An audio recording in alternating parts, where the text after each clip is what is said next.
প্রধানত চার প্রকার: শিরিক বিল জাত, শিরিক বিল সিফাত, শিরিক বিল হুকুক, শিরিক বিল ইখতিয়ারা। শিরিক বিল জাত কাকে বলে? আল্লাহ পাক রব্বুল আলামিনের সন্তান আছে, পরিবার আছে, এইরকম কোন বান্দা যদি মনে করে তাহলে ও শিরিক বিল জাত এই গুনাহটা করছে। শিরিক বিল সিফাত কাকে বলে?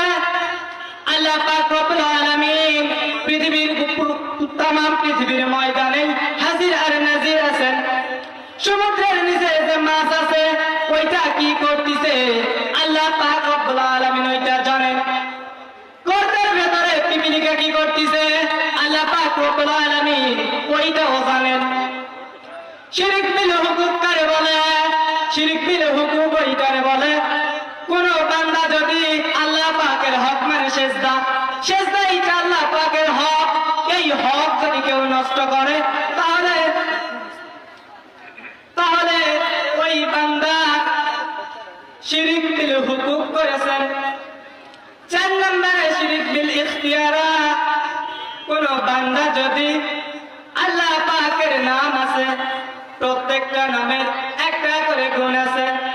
আল্লাহ পাক রব্বুল আলামিনের নাম রাজ্জাক, এই রাজ্জাক নামের জন্য আল্লাহ পাক রব্বুল আলামিন বান্দাদেরকে এই যে রিজিক দিচ্ছেন।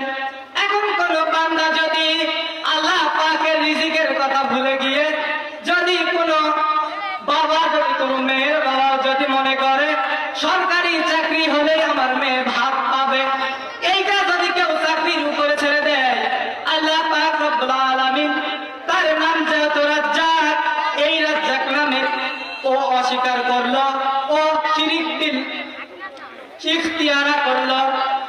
ও যদি চিন্তা করে চাকরি তার মেয়েকে ভাত দেবে, এইটা যদি মনে করে তাহলে ও আল্লাহ পাক রব্বুল আলামিনের সঙ্গে শরীক করলো, তার মানে শিরিক করলো।